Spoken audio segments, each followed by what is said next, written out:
siap. Ayo, siapa yang kalah dihukum ya? Hukumannya apa? Nyanyi. Oke, permainannya yang biasa kita buat ya. Oke. Ya, permainannya yang biasa kita buat ya, yang selalu sering Tantra pakai ya.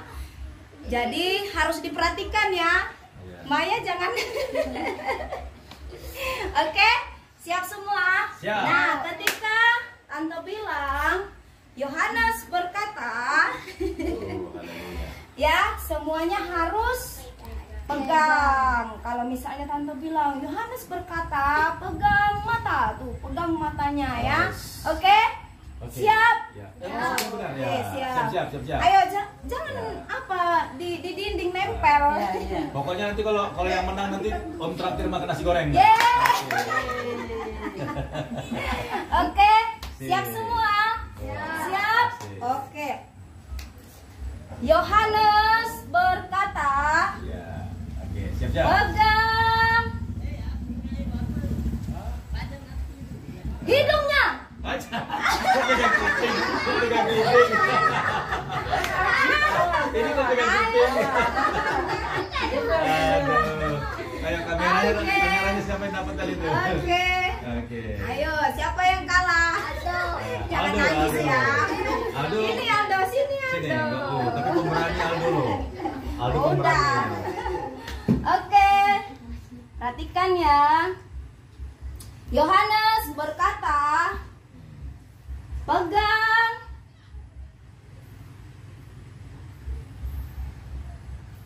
matanya.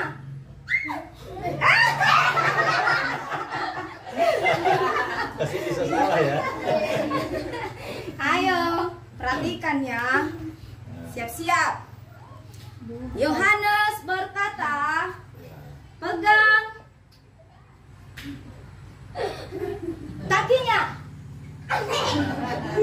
Lulus. Yohanes berkata, pegang matanya. Iya. Oke, sekali lagi. Pegang hidungnya. Tidak.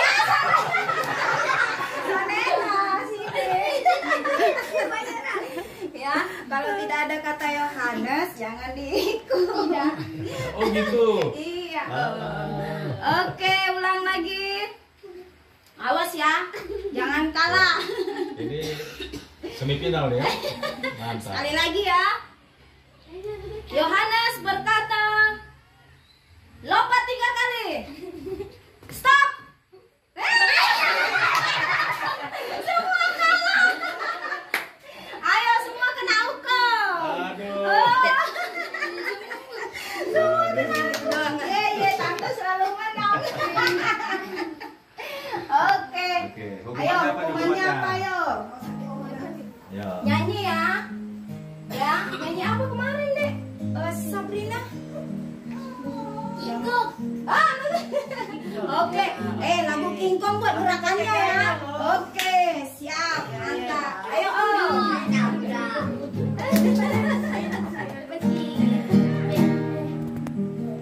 Ayo buat gerakannya. Macam gerakannya. Ada lagi siapa lagi? Ayo sini. Buat gerakannya ya. Ayo.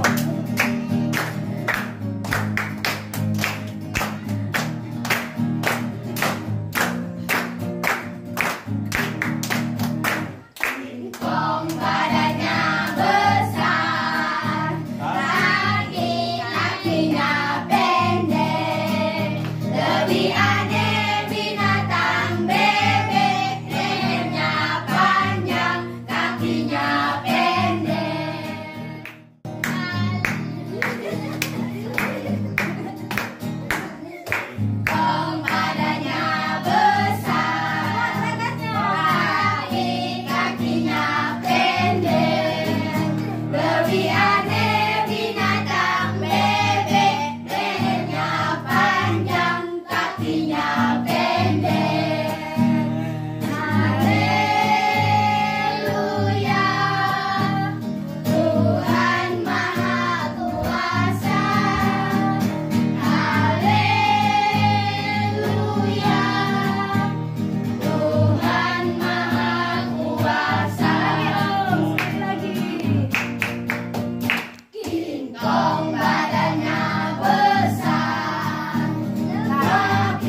ya, kita belajar santai saja, tetapi tolong perhatikan firman Tuhan yang Om Daud ajarkan, karena saya percaya kalian tidak akan melupakannya. Amin. Sampai kapanpun kalian tidak akan melupakannya, karena hari ini yang berbicara adalah Tuhan di dalam hati kalian. Amin. 1 Korintus 15 ayat 55 sampai 58 saja. 1 Korintus 15 dari ayat 55. Ayat 55. Ya. Kebangkitan tubuh. Ya. Tetapi mungkin ada orang yang Bukan dari ayat 55 saya. 55 nak, 55. Dari 55 saya. Hai maut, di manakah kemenanganmu? Ya. Hai maut, di manakah Sangat Sengatmu. Ah. sengat maut? Ialah dosa dan Ya. kuasa dosa, ialah hukum Taurat. Terus.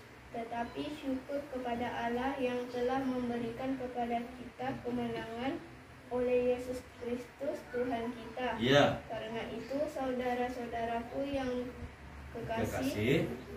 berdirilah teguh, jangan goyah, dan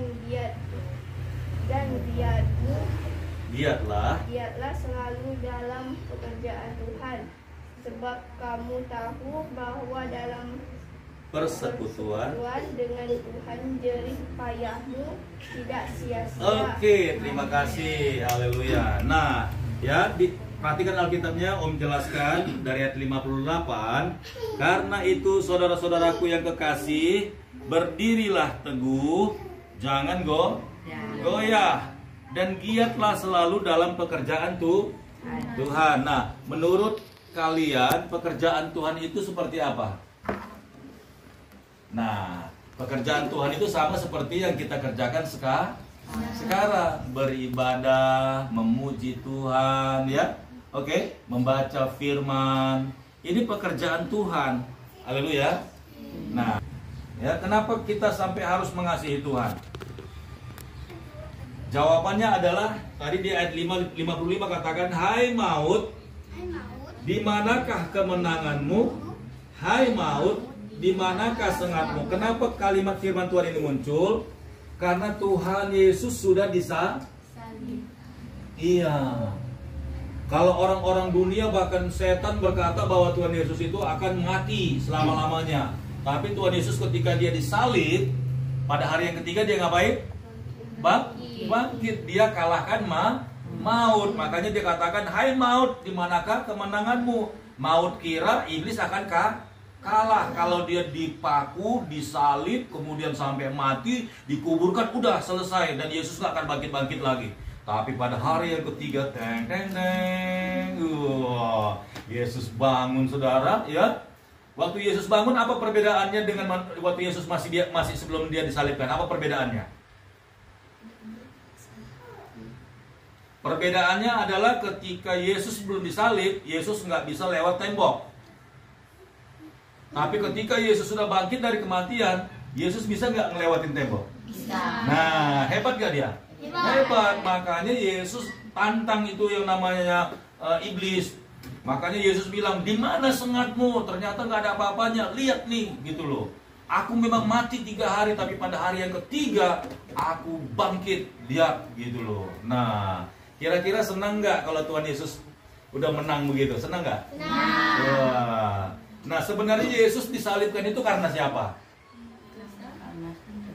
Kenapa ya coba? Kenapa kau bilang karena kita? Kenapa Yesus harus disalibkan? Hah? Kenapa? Karena kita berdosa. Wah, calon pendeta. Tepuk tangan dulu dong. Calon pendeta, bener. Jawabannya Yesus disalib karena menanggung dosa-dosa kita, gitu loh. Jadi Tuhan Yesus itu disalib, sebenarnya harus kita yang di situ, benar? Seharusnya kita yang harus dicambuk, benar? Yesus ada salah nggak? Tapi kenapa dia harus dicambuk? Nah, orang yang bersalah itu pantas nggak dicambuk? Orang yang berdosa itu pantas nggak dihukum mati? Tapi kenapa Tuhan Yesus yang harus dihukum mati kok nggak kita? Karena Tuhan Yesus menanggung dosa-dosa kita. Nah, kalau Tuhan Yesus sudah sampai mati, yang harusnya kita mati, yang harusnya kita dihukum cambuk begitu, tapi ditimpakan kepada Yesus. Kira-kira menurut kalian gimana, yuk? Ayo, coba jawab satu-satu. Tuhan Yesus itu nggak bersalah, dia nggak bikin dosa, tapi gara-gara kita ini, gara-gara kamu, gara-gara aku, dia harus mati sampai benar-benar sengsara. Nah, menurut kalian gimana coba? Tuhan, gara-gara aku kamu begitu, Tuhan. Bener gak? Benar. Serius? Belum juga. Ya, jadi mulai sore hari ini firman Tuhan ngajak kita agar kita bisa menghormati Tuhan dengan sungguh-sungguh, mengasihi Tuhan sungguh-sungguh. Nah, jadi kalau skalanya tentang Tuhan Yesus, dia mau lu dicambuk, dia mau lu diludahi mukanya, dia mau lu ditampar mukanya sama tentara Yahudi. Pernah nonton filmnya? Waktu dia ditampar sebenarnya itu mewakili siapa? Hah? Waktu Tuhan Yesus ditampar mukanya tas gitu sama tentara. Sebenarnya yang harus ditampar itu sebenarnya siapa, Tuhan? Hah? Kita kan? Benar nggak? Tapi waktu muka Yesus ditampar, kita senang nggak? Tidak. Perasaan saudara gimana? Adik-adik gimana waktu ditampar mukanya? Sedih? Benar? Iya dong, sedih kan? Lalu kira-kira coba jujur nih, waktu seandainya Tuhan Yesus ditampar pipinya. Nah, kamu coba ngomong sama Tuhan Yesus. Kamu ngomong apa sama Tuhan Yesus waktu ditampar pipinya? Coba seandainya kamu nih, kamu udah ngerti kan dari jawabannya kan? Muka Tuhan Yesus ditampar gini, das gitu loh sama tentara Roma. Kita lihat begitu. Nah, kira-kira kalau kita ngomong secara langsung sama Tuhan Yesus, karena kita mengasihi Tuhan Yesus, ngomongnya kira-kira gimana? Coba kasih ekspresimu. Maaf. Boleh juga. Tapi ada nggak yang lebih spesifik? Yang lebih khusus gitu loh jawabannya? Hah? Ampun, boleh aja gitu loh.